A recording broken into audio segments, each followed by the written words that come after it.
And yes, you are back by popular demand. Thank you. And yes, well, let's apologize first for the 2 minutes delay. Yes, it is now 18:04, and we always request and respect your time. And thank you very much for joining. I know you have been logged on since 1800 hours. And of course, you are excited that indeed there is going to be yet a new month with new exciting theme and new topics. The theme for this month is sports health. And I think I did brief and share in the last session that we had that yes, indeed, if you look at your calendar for health promotions as well as your health calendar, there is a pronouncement of health, especially when it comes to physical health, as well as there is a day on the 7th, which is called a global health move. So we then decided let's theme our month to focus on physical health. Yes, we are going to have different topics, and of course, we always try to have a flow, taps to say if we are even introducing a topic, how do we then have the flow? And we thought if you're talking about sport, if you're talking about physical activities, the important thing for us is to make sure that at least we start and make people understand why they need to be ready, how they can approach even getting into any physical activity. So, and of course, we then said let's go to our mental health guru corner, and we felt that it would be befitting for us to start with you for this session. So we're just going to be looking at obviously how do we get our audience healthy, and how do we get them to make the decisions when it comes to physical health, but importantly, how do we then make sure that our people understand that at least they can be able to be ready for the mental and physical issues when it comes to their mental health state.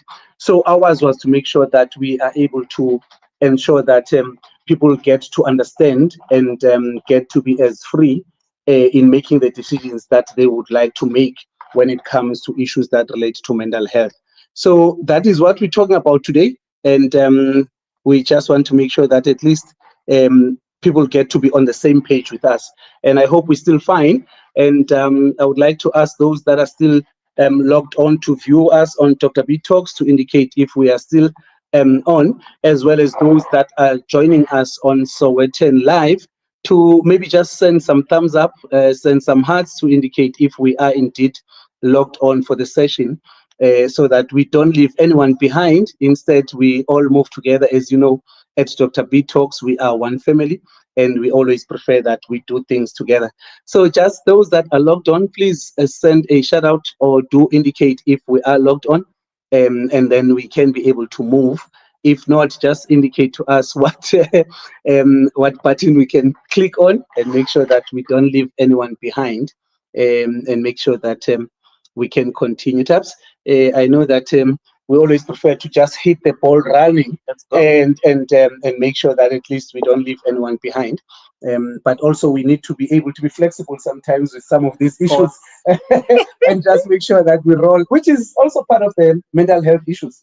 Absolutely. Especially when it comes to sport, that people must be able to just get the ball rolling, to move with things, move with issues, and make sure that at least they are not left behind. So yeah, maybe get just to maybe kickstart. I know you. Were we supposed to go there? You are a sportsman yourself. Yeah. So well, you used to definitely. Which one is it? I was, and I still am socially. Are you a sportsman, or So I you used still to be a am sportsman? socially. So remember, I now play golf. Greetings, first of all, and thank you for having us. Thank you for having me once again. It is always an honor. Maybe just so that you are aware, and anyone maybe who's not aware, we are currently live on the Sowetan page, and then maybe you could also try and share onto from the Sowetan live page onto the DrBTalks in the meantime. But I think, you know, in the work that I do in NLP, we have a saying that says the person with the most flexibility and choice will rule the system. You know, the person with the most flexibility and choice will rule the system. What that simply means is that the moment you are flexible enough to try another way, because there's always a different way of doing things.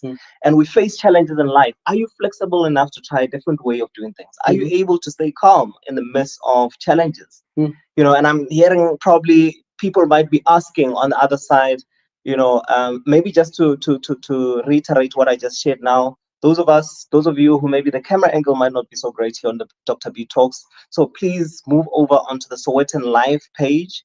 That would be really great, because then at least you're able to see us more clearly. The camera is a lot better on that side. And we apologize once again for the technical glitches.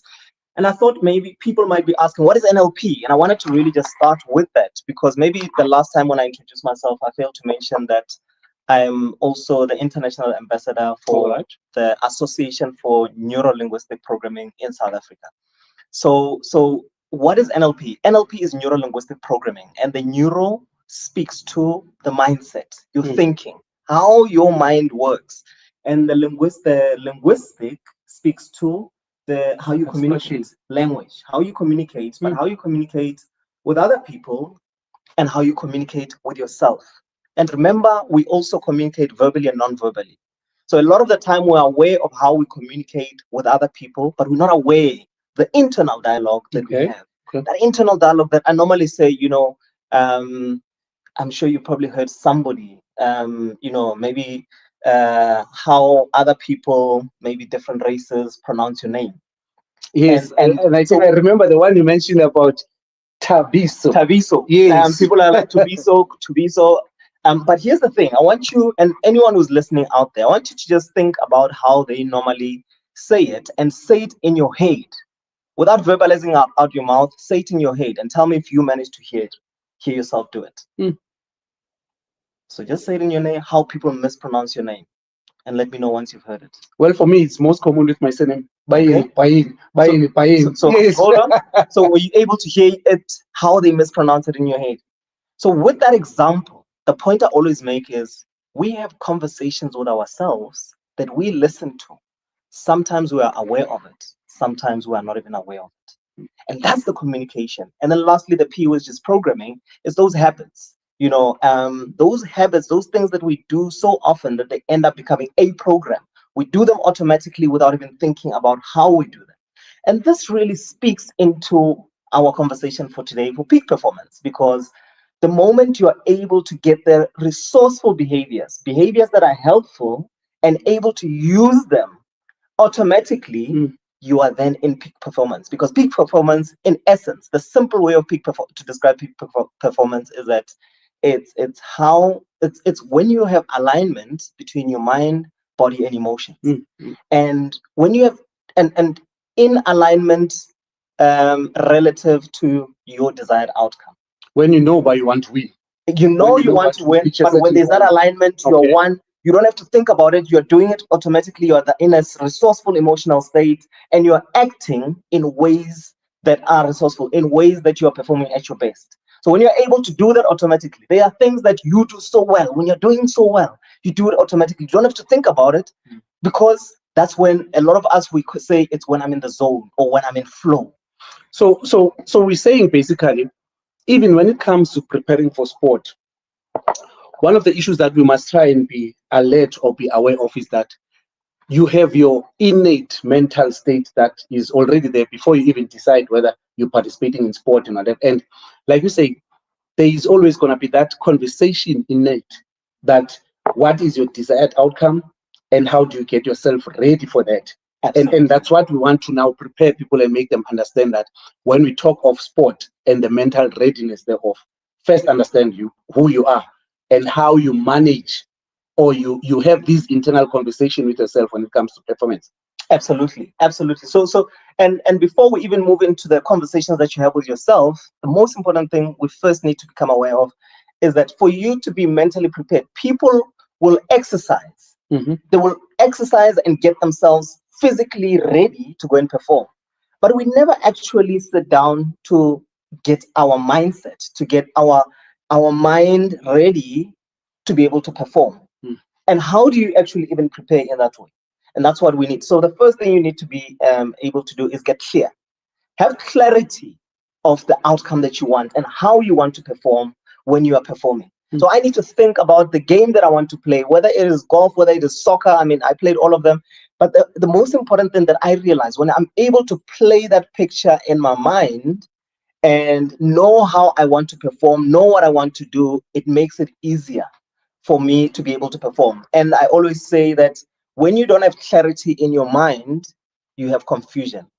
Confusion creates hesitation. So the most important, the first thing is to have clarity. Clarity, set outcomes. I normally speak on, people will say clarity, you could set a SMART goal. I speak on a happy goal. Have a happy goal. It means it needs to be hard. For you to perform, you need to challenge yourself. Don't set a goal that's easy for you to achieve. Set a goal that challenges you to become better. So now you're saying I should stop this thing of saying I want to get 10-kilometer run medals because I'm so used to them. So I'm not really setting myself a goal that is hard for me to push, especially with the happy ending that you're talking about. Absolutely. So the age should be that which means, yes, maybe when I started, I could have been fine with my 5 kilometers and 10 was harder for me to achieve. Absolutely. But now that I'm so used to 10, okay, no, I'm not bragging, but I do. I'm comfortable with 10, 21. I also did my 42 Ks. Yes, I've got one next to my name. So I'm not bragging about that. So yeah. So, but what you're saying is that we should be able to know that it must have an element of being hard. It needs to challenge you. So not necessarily that now that you're comfortable with 10s, you need to stop running 10s and go into 21. You could challenge yourself in 10 to say, I want to now do my 10 in a faster time. Okay. So now that challenges you. So goals that challenge you, they help you grow. They help you become a better version of yourself. But when you set a goal that is easy to achieve, it doesn't stretch you, it doesn't help you grow. And the purpose of setting goals is to help us become better. There's a part that I also don't want us to miss a bit. You made mention that you must play this in your mind and imagine and have this vision about where do you want to take this. Absolutely. And what should be the outcome. So it means, I cannot want to participate in sport when I don't even have a winning mentality. I don't see myself winning. I just want to say I've been figuring a part and that's it, and I participated. So exactly. That already is a problem, that if you can't visualize or have a vision or see the end result, you might just as well not participate, so to speak. Exactly. So it needs to be a clear picture that you have. That's why I'm saying it needs to be a picture that challenges you, but also it needs to be a picture that is attractive. That picture needs to excite you. It needs to be a picture that makes you look forward to achieving. So when you say I want to become better, does becoming better, does running your 10K in a faster time excite you? Okay. So it needs to be attractive. And it's a goal that is not attractive doesn't really excite you. But so many of us, we know what we don't want, and we set goals of the outcome that we don't want. And the mind can't take a negative instruction. Oh, okay. So you're saying it is not ideal for me to say I don't want to lose. Absolutely. I don't want to fail. Okay. I don't want to miss that penalty. I don't want to miss my shot or hit my ball into the water. What the mind does is creates a beautiful picture of what you don't want. And that beautiful picture that you've created makes you feel a certain way. So if you've created a picture of you failing, not. Well, I don't want to fail. It creates a picture of you failing and says, oh, what does failing look like? Oh, okay, now I know what I don't want. That's what I don't want. But already when you've got that picture, you have a certain feeling in your body. That feeling influences how you behave. So what picture are you creating? Now on that part of the picture and the want, the negative, the not, on the audience here, we've got parents that are raising kids that would participate in sport, whether it be competitive sport or it's at school. Now, what would we be saying to the parents in terms of, because for me, as you are talking, I get a sense and an opportunity for us as parents to be able to say, Luto, if you are playing rugby, what is your vision? Where do you see yourself with rugby? Or if you're going to play tomorrow against, he's playing for Hudson. So if you're going to play tomorrow against Selborne, so it means there's an opportunity that the conversation should not be more about, boy, be ready, you are winning tomorrow. It should be about asking him, what is he visioning? where is he seeing himself and what does he want to achieve? So I love that you touched on that. So while we're on there in terms of setting goals, there are three types of goals we set in peak performance. And as parents, firstly, what you're talking about, that is the outcome goal. It's the bigger picture. So what's the bigger picture behind you now playing rugby? So when you're talking to your son, is like, what is it that you want to achieve? You know, in that happy goal, it needs to be yours. So when you set a goal that's the why at the end, a goal that's yours, it means you need to know why it's important for you to achieve this outcome. Okay. So when you know why, the why motivates you. So you need to ask him, what is the bigger picture behind this, and how will it make you feel? What is it going to give you that's so important for you to have? Then we have the second type of goal, which is your performance goal. Okay. So performance goal is for you to achieve that goal, how do you want to perform? You know, so if it's in rugby, the nice thing is, okay, fine, I need to make a lot of clean, depending on the tackles or what, certain number of tackles, okay, and so forth, depending on the position and so forth. Or I don't want to, I don't want to. We move away from that. I want to do this. I want to do that. I want to pass correct passes, pass clear passes. I want to achieve certain out. But what that does is it starts framing your mind towards the outcome that you want, instead of away from the outcome that you don't want. All right. And the last one is then process goals. So the last type of goal is process. It means that this is a moment to moment. So in that, for you to actually be able to achieve that outcome, how do you need to show up on a daily? But also even on the ground, what do you need to be saying to yourself when you're on the field? What do you need to say to yourself on the field in order for you to be able to make those passes? I need to say to myself, okay, I'm going to pass this, and I'm going to be able to throw it perfectly the way that I want to actually pass it. I want to take the penalty and I want to put it in the top corner. But in order for me to be able to do that, I need to practice it. That is my process goal. I need to practice shooting my penalty in a certain position consistently, but also not just in that way, also in here. I normally give this example when I work with, sports people, and maybe anyone who's also there. I'm going to do it with you, and anyone who's there watching, I want you to also do the same. So I want you to actually just take your arm, put it in front of you, and turn it, okay, as far back as you can, and then mark the point that you're pointing at. Just notice the point. So just mark it exactly where you're pointing. Is that as far as you can go? Go as far as you can go. Okay. Okay. Do you see where you're pointing? Okay. Bring it back. Relax. Now I want you to just take a deep breath in, and I want you to imagine, create a picture of you actually moving your finger even further, just 1 millimeter further. Okay. Now imagine moving your finger 1 centimeter further than it was. Just notice how easily and comfortably you're able to do that.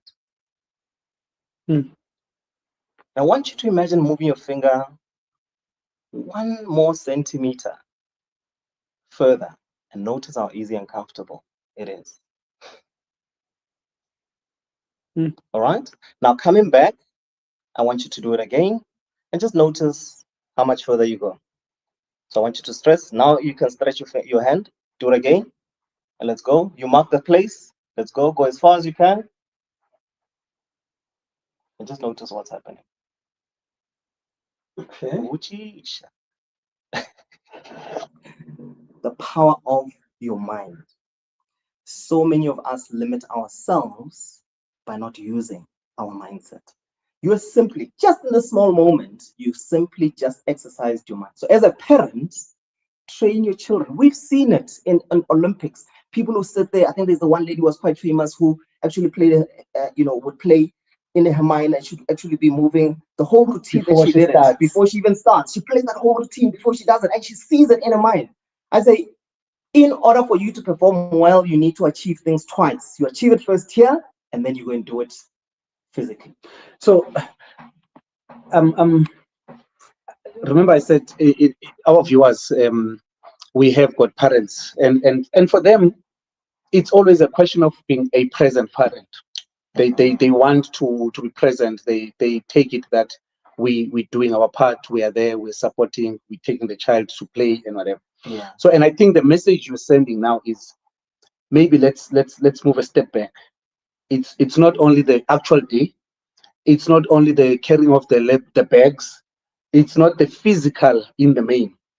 But now we're saying how, and maybe the question to the parents and all of us is, how much time and effort do we make in terms of ensuring that we do have this mental support, mental coaching, mental reflection to say how ready.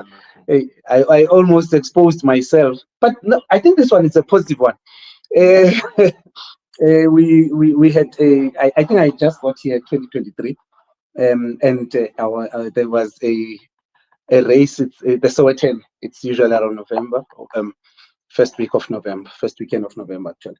The Soweto Marathon. Soweto Marathon, yes, oh, yeah? Yeah. Yes, the Soweto Marathon, which I was then told about. To say, okay, there's a Soweto Marathon, and I used to be scared. I'm like, I'm not into marathons. I'm fine with my 10s. At the time, I was like, fine with my 10s. I've done 1 or 2 21s. So I prepared myself to say I'm gonna do a Soweto Marathon. Ben was also gonna go with. Now the week leading to that, and I'm not sure if I'm promoting the right thing here. I was not feeling well. I had a flu bout, but in my mind, I was like, I want to do the Soweto Marathon, and I've seen myself finishing a Soweto Marathon, and that's what drove me that morning to say, let's go, Mfanagit, let's go and run the Soweto Marathon. Safe to say, yeah, I was still fluish. But I just kicked the blankets that morning, and we just drove and we went to do the Soweto, and I finished my 21. And when you come back, you're like, big ups, big ups, big ups. And a similar thing happened as well with the first 42, which was last year, Kapse Wop. People did say the first positive thing was sometimes it's better to also what you spoke about of being positive. The first person who told me about Kapse Wop race said, I always go to do Kapse Wop race for qualifiers for comrades. Oh, yes, yeah. And her interpretation, Edwina, my coach, she said, no, Kapse Wop, it's a down run. I enjoy it and whatever. Compared to Soweto, because Kapse Wop, it's on a Saturday, then the following day, it's Soweto. So she says, no, for my qualifiers, I go to Kapse Wop. Hey, I was like, I Kapse Wop, it's a down hill. I enjoy it. So sometimes, like you said, to be positive also helps, because should she have told me that I almost said Kenyum, but should she have said maybe I would have hesitated. So I think this lesson of saying being positive and keeping a positive image image of the outcome that you want. Absolutely. It's helpful as well.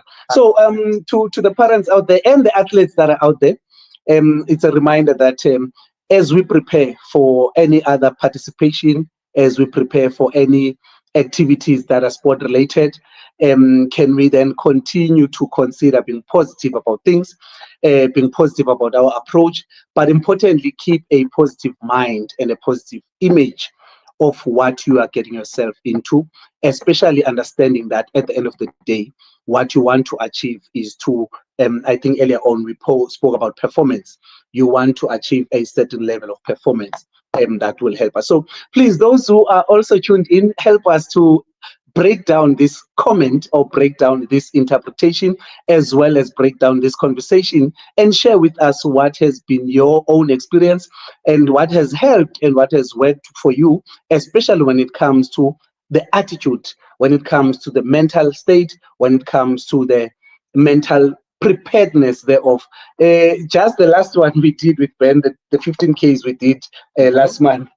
We were told, but no, that one, it's not just called the tough one by mistake. It does become tough. And when we started, actually, now I'm learning, and we're gonna, Ben, we must change our approach. Because when we were told it's the tough one, and guess what? We said, he's like, let's just target just 2 hours here on this one. Let's not kill ourselves.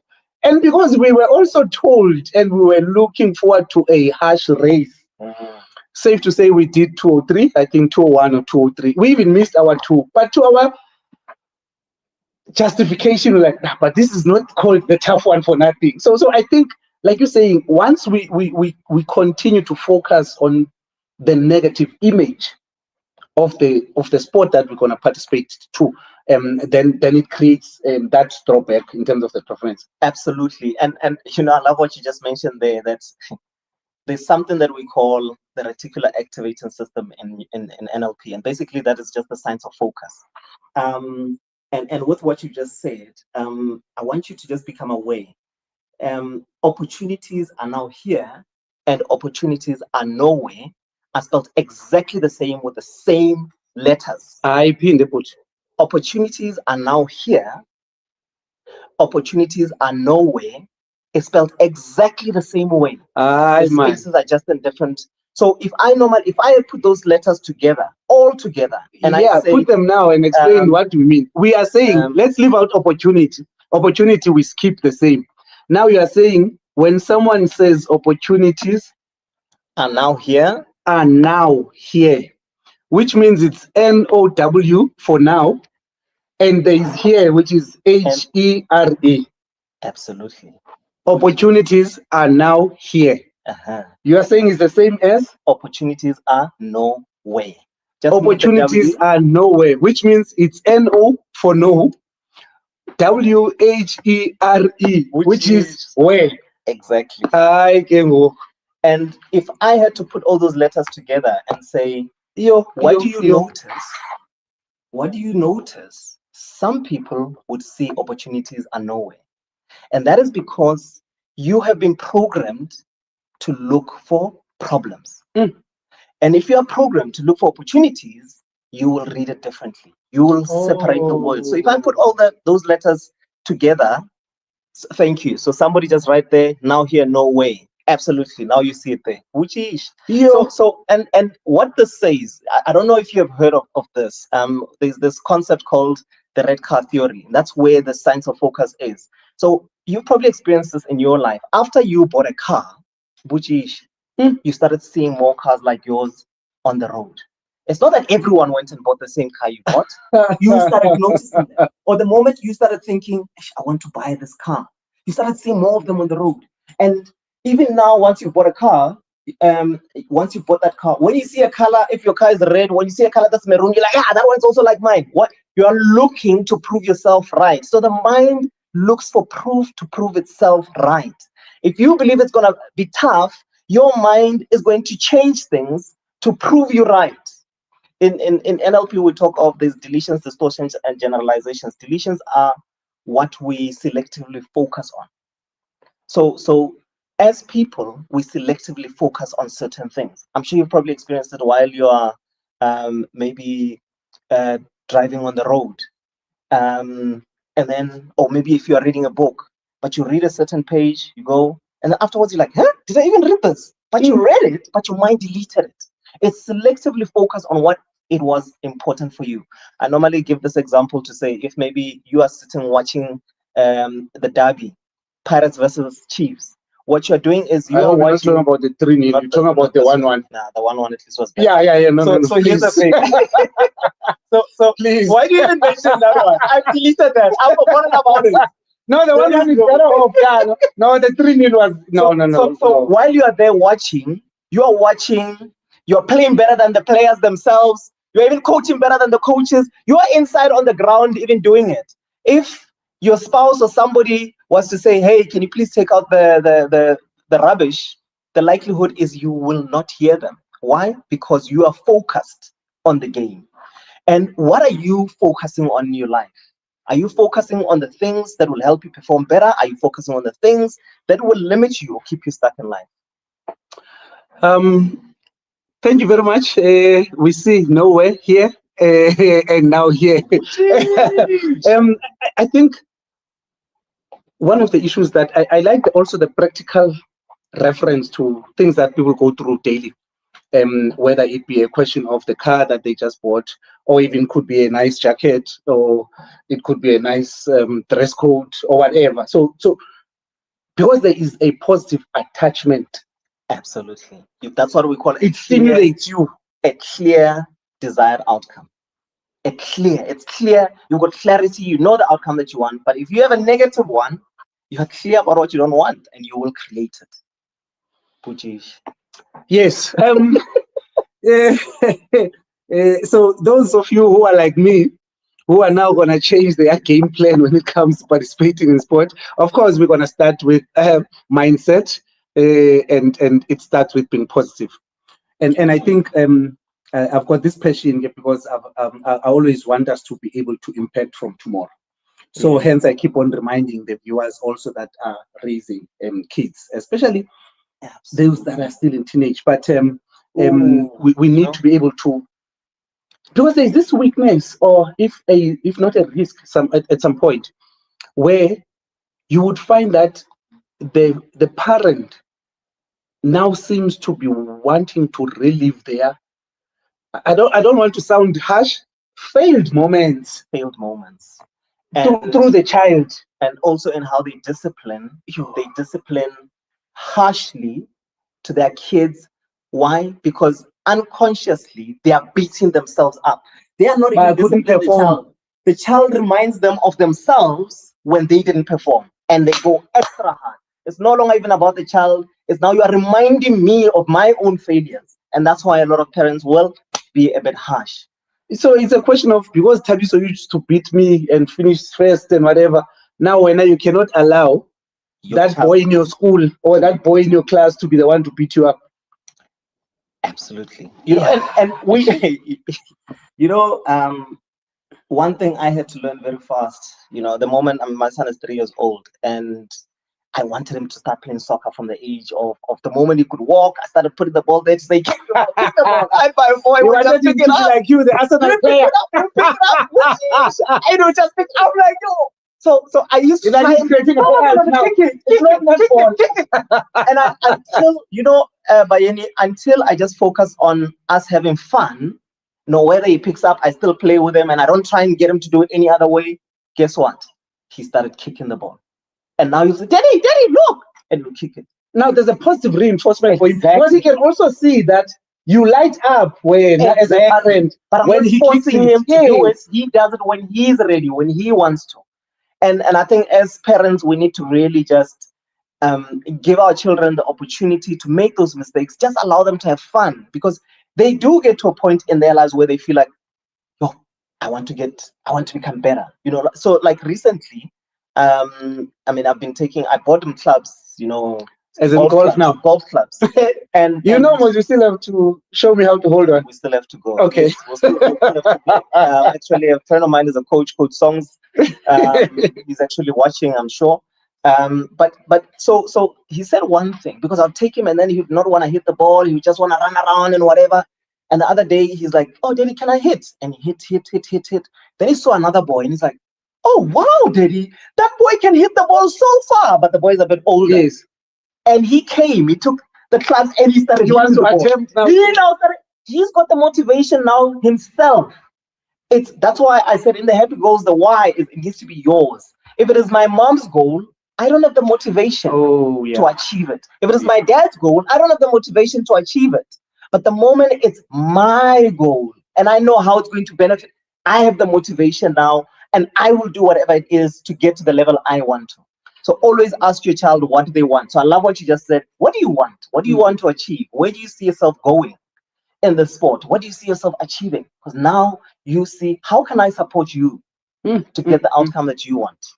So parents out there, let's accept and let's learn, let's agree that from today onwards, the approach will be different, in the sense that we always put the child first at the center. Ask them, how do you see today's game going? How would you want to get out of the game? Even if you don't say perform, in case you feel it might be a bit, because ages differ. Some child, the perform might already be a pressure word. So just to be polite, to say, how would you want yourself to be able to make sure that you achieve out of that? I see, and then as well as that, to say equally so, even maybe post the match, we should always put the child first, to say, how was it for you? Absolutely. And what did you How did you feel? What did you do that you enjoyed? You are now teaching them to focus on the things that they enjoyed. Because you can go, you score a goal and you miss a lot of tackles and you leave feeling bad because you missed the tackles instead of celebrating the goal. So many of us do that in life. So teach them to focus on the things that they did well, the things that they're grateful for, because then you're building momentum, you're building confidence that, oh, I can do this and I can do even better. So starting, I mean, just maybe something that you just mentioned now was just, I think I really, you're introducing the next part, which is the state. How do you get the child to be in a resourceful state? Because there is this concept of peak performance or performing well requiring focus. And I think it's a misconception. Focus creates tension. Okay. Focus creates tension. And the moment you feel like I need to focus in order to perform, you end up becoming really tense. And you know, an example I normally say is look in front of you and choose a certain point and focus on it. Focus on that point. Just focus on that point. What happens in your body? Contrary to if you now move your eyes away from that and just allow them to just relax. We call this peripheral vision. So that's foveal vision. This is peripheral vision. When you get into peripheral vision, where I can put I'm still looking there, but I can still see my hands here on my side, which is, notice what happens in your body. You relax. No one has experienced flow when they are tense. We experience flow when we are relaxed, when we are having fun. And that's what we need to really encourage our children to get into that resourceful state. Teach them also breath work. I want to raise this matter. You are saying, if I'm there on the touchline and I'm there to support, and I almost said scream, and I don't want the mothers out there to say we are judging, to support. So if I'm there to support, rather I shout enjoy than to say focus, play than to say focus, so that at least there is not that reminder of just focusing, which creates tension on its own. Yeah, you can go, and I see there's a comment that you want to go through. Yeah, there's a question here from Gutle Bayeni, and she's assuming it's a she. They're asking, how do you combine NLP with psychological counseling to help clients sharpen focus under pressure? Beautiful question. Beautiful question. So NLP focuses on the outcome, right? NLP focuses on the outcome and removing any barriers that prevent clients from achieving the outcome that they want to achieve. Because every moment of our life, we are actually bombarded with information. We're bombarded with information. But the information that we receive, we can only process certain amount of information based on our past experiences. So in terms of what we focus on, our past experiences are going to influence what we focus on. Secondly, our beliefs. If I believe that I'm not good enough, my focus is going to be on the things that I'm not good enough, looking for proof that I'm not good enough. And we also have values. That's why I said many of us are motivated by other people, pleasing other people, and therefore we lose motivation. So how do you now allow your values, what is important to you, to motivate you? And NLP focuses on how do we get clients to be able to align and use these to help them achieve. And now with counseling focuses on solving the problem. What happened in the past and how can we resolve those issues through unpacking? So NLP and counseling really, I think, complement each other very nicely, in the sense that counseling helps you unpack and deal with the issues. NLP helps you change your mindset, change the meaning that you give to the information that you receive, so that you can be in a resourceful state emotionally, so that you can behave in ways that help you achieve what you want to achieve in life. And I think the other comment there was, would you say we look at mental approach differently for a amateur or non-professional sport as opposed to professional sport? Or it could be that's where you come in now, to try and make sure people are not mentally influenced by the level of where they are performing, but it should be about them. Absolutely. It's in any situation, people tend to think it's the outside things that influence us instead of realizing that it's what happens inside that influences the results that we get. So the moment that you start focusing on the outside, and maybe just to quickly maybe start off by answering the question in the sense, depending on amateur at the level, if I'm playing at an amateur level and I want to get to a pro level, it doesn't differ. If I'm playing amateur level and I'm simply just playing socially just to have fun, that's a different experience. Yes, so that's where they would differ. But in terms of handling pressure professionally at an amateur level, obviously I think now at a professional level, there are more eyes that are looking at you, and many people start thinking about those eyes that are looking at you instead of focusing on how can I perform, how do I want to perform, how do I get into a resourceful state in order to get the results that I want. That's where I come in the sense of helping you get into a resourceful state. And one of the things, the simple things, is even posture. You can see professional players by just the body posture, whether they are going to perform. I can tell you whether a player is going to miss a penalty or not. If the head is slouched, the shoulders are now, and maybe just do this for yourself in right now where you are. Drop your shoulder to your chin, slouch your shoulders, and just allow yourself, you can even sit back and even do that, and just notice what happens in your emotions. Contrary to if you open up, open up, lift your chin just a little bit higher, just have this open posture, and imagine yourself just smiling from the toes, your toes. I normally say, imagine that feeling, when you go, yes, but imagine just that feeling without doing it, just feeling, smiling from the bottom of your legs, smiling all the way up. Keep your head up here and try and think of a negative time in your life or any negative feeling, and notice what happens. You can't feel sad. Try and feel sad and put a smile on your face and try and feel sad. It is difficult to actually get into that. Why? Because you've already just changed your physiology. In NLP, we believe that what happens in the mind influences what happens in the body. So the body, but also similarly, what happens in the body influences what happens in here and what happens in here. And I think on that same breath of saying, at least you need to be able to focus on yourself as a person, because also on this issue of amateur versus professional, my exposure with sport is that, and I always find this very intriguing, especially for boxing. The amateur boxing, in terms of its classification, we would refer to it as amateur, and then there's professional boxing.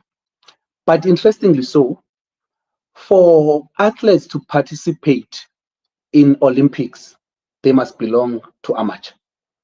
We don't take boxers and athletes that are in professional to go to Olympics. So it then answers this issue of saying you don't necessarily need to be differentiating between the two. Absolutely. It's about you, how you make sure that you can perform, how you then approach the game, and your own posture, like you say, your own approach and your own mental state in terms of how do I want to excel in what I'm doing every day.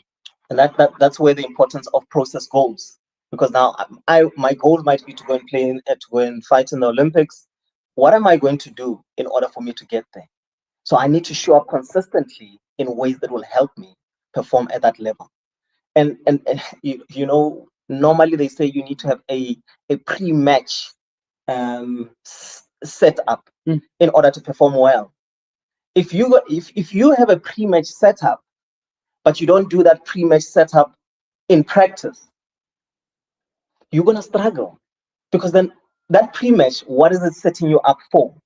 What have you conditioned yourself for? So you need to do it in practice and know, when I do this pre-match strategy, whether it is I listen to earphones and I meditate, I see what I'm going to do. If you only do it come match time, where have you seen it work? So do it even at practice. Do the same thing, because then you condition yourself. So we normally say, in golf, we normally say, do the same setup while you're on the range, while you're practicing. The same thing, and make sure, because then if you're hitting the shots well on the range, and you've got that setup, this is what I do, followed by this, followed by that. When you get into a game setup or professional or competitive setup, when you do that setup, the mind automatically thinks, oh, I've done this before. gets you into that same you're perfecting what you've been doing. Resourceful state. Now you like embarrassing me with these examples of yours. I've been here for 3 years. You choose to embarrass yourself. I've been here for 3 years, and the first time I moved, I saw a range which is just 1K away from here, and I'm still going. And I've been saying, no, I'm going to start at the range just to practice how to hold the stick and the club. You say I even call it a stick, the club. Okay, yeah, no, yeah, kiddie levels.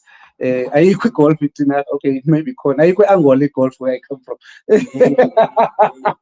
You know, the first where he sounds from. The first, maybe songs, if you're watching, maybe just type in the chat, where are you from? But he's from Eastern Cape. I think it's London. Elalini. He's the first black PGA professional. Beautiful. From the UK, from the US in South Africa. And that is just an excuse. We normally say, if it is not important for you, you will not make time for it. If it is not important for you, no, I was prioritizing running. I'll still come to golf. It was not important yet. So yeah, it was not important yet. The time will come. So don't put pressure on yourself. When you are ready, you will make the time. Yeah, you know, you speaking of time now, we are already 18:59, and we're just gonna have we're just gonna have 3 more minutes, and just to make sure that at least we give each other a chance. But importantly, I think maybe let's just remind our viewers, those who have the way we're so good on talking, we even forgot people to say, don't forget to follow DrBTalks, and also to appreciate that we're having a simulcast broadcasting on Sowetan Live, and continue to support us. And yes, continue to also drop your comments even beyond the session today. We'll make sure that we respond to them, and we appreciate as well. So just to remind those who have also joined late, and as we summarize, we opted to start the month of physical health, which is going to be focusing on your physical space, whether it be training, whether it be running, but we then decided let's work with the important part of, actually that's what I should have crammed and said before. We are starting with the important part of your body when you get into any physical activity, which is the mind. Yeah, I got that one right. Yeah. So yes, we are preparing you and your body and your physical activities, but we started with the mind. And the important lesson and the take home for today for us is to say, whatever you want to achieve, whenever you start engaging in any physical activity, whether competitive or leisure, whether amateur or professional, but you need to understand what becomes your goal. 2, I think you mentioned as well, to say, look at the positive things surrounding that goal and where you want to go. Yeah. And oh yes, the other thing that Ben, you are listening, me and you, we must stop doing. Let's stop looking at the negatives. There is no difficult race. If people are running it, we can do it. So, let's not keep the negatives. Absolutely. And simply, you could maybe word it differently. There's no difficult race, maybe just the challenging. And the challenging is where you set an outcome that challenges you, because then you know, when I challenge myself, I'm going to become a better person from this. So when people say, oh, it's difficult, it's not, it's just challenging, which means that it's going to make you stronger. Now, when you look at the outcome, becoming better, becoming stronger, it motivates you. Let's try and see. I might put it wrongly. You'll correct it. Yeah. Maybe we should also be saying that when we talk of being better or getting better, does not always mean winning. Absolutely. Okay. So put it in the right way. Yes. Now I was just using a strict lingo, but I think we want to end on that note. Yeah, I think maybe what I would normally say is, so many of us focus on, yes, you've got this outcome, but the outcome is not really that important. It's how did you grow from this process? The moment you grow, you are competing with yourself. You are comparing yourself to your previous self, and that is worth celebrating. So one thing that I always encourage people is celebrate the little milestones that you make, and ultimately you will get to that particular outcome. We say, and even if you wanted to win, we say there's no failure, only feedback, which means that in that process, what is it that you learned? Because if you allow yourself to learn the lessons, you become a better person from that experience, which means that was not a loss. It was a win for you, in the sense that you have become better. Now, the moment you become better, that situation will not conquer you in the future. If people are going to say I'm promoting running, that's why in running they usually have what we call PB. You can come back with your personal best, even though, there's no number last in running, but even though you might not have been the winner in terms of the tops, the whatever part. And what does that do? It motivates you to do even better because you're competing against I do have a PB of sub, less than 1 hour for 10 Ks. I won't say when was that, but yeah, I do have a PB. Last did those when I was playing soccer, and I do. My PB is 50, so yeah, I get there one day. 50, yeah, 10 Ks and 50. Yeah, but no, it's fine. We'll come back and talk about running in another day. One day, yeah. All right, yeah. I think thank you very much. Yeah, time flies, guys. We'll have to we'll have to close and end there. Though we still would have wanted to share some more. Just your parting words before we close off. So I think maybe if to part fully in the sense that I'm speaking to you as an athlete who wants to become better, who wants to perform at a certain level. Be kind to yourself in this journey. Be kind to yourself and allow yourself to learn from your experiences. Most importantly, create a picture of the outcome that you want and constantly allow that feeling that you get from the outcome that you want to allow you to act in ways that will help you create the result that you want. And also, as parents, questions are so powerful. Become aware of the questions that you ask yourself, because the questions that you ask yourself will create the picture that you have in your mind. So even if you're coaching learners, your children, ask them questions that help them focus on the takeaways, the lessons that they can take out of any experience, because that enables them to become a better version of themselves. Thank you very much. As you prepare to tell us where to get you and share your details, thank you very much. And also for me, it's also a reminder that at the end of the day, maybe it's about making sure that whenever we participate in sport, both as adults, as parents, and as well as for our kids, those of you who will be sharing the video with your kids, is to make sure that they put themselves first, they let them be prepared mentally, but also try and get to a space where you compete with yourself and get better with competing with yourself. And as parents, please don't say you cannot allow so-and-so to be better than you. You are killing the morale of the child.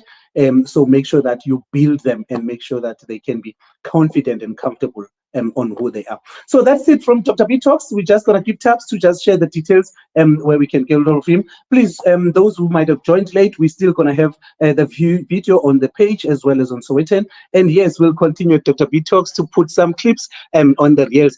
But also, we also would like to make sure that you continue to follow us. So share as many and as wide as you can for people to follow our page. It is DrBTalks and as well as Sowetan, as we continue to do simulcast broadcasting. Tabs, where and who are you? Where can they get hold of you? So LinkedIn, those of you who are on LinkedIn, Thabiso Mailula. Follow our page, the Subconscious Frequency Academy on TikTok. We're actually having an event end of this month for teens and adults where we're helping them develop an identity of... You're going to give us that poster? Yeah, I'll share it with you. All right. An identity of excellence so that they can live their best life and believe and have the belief and mindset of I can and I will. Because I can and I will. Yes. I think that's the mental message for us on sport in general. Absolutely. I can and I will. I can and I will, because it doesn't matter how much you know. It doesn't matter how high your IQ is. What is important and what matters most is what you believe about yourself and your potential. Thank you very much. That's it from DrBTalks. This is your host, Dr. Luvio Payeni, and our guest, Thabiso Mailula. And thank you very much for always joining. And by the way, the only announcement I have for today is that if you want to get to know and understand who Dr. Luvio Payeni is, we will be sharing a link. He was interviewed on a podcast, and So yeah, I don't want to get much into that. So yes, we'll be sharing a poster with a link for the podcast for people to make sure that they can also follow and get to understand who Dr. Luvuyo Paeni is. And that's it for tonight. Thank you very much. And stay tuned next week, same time, same place. And that's it from DrBTalks. Have a lovely evening and a blessed week ahead. Thank you very much. Thank you. Bye. Thabiso.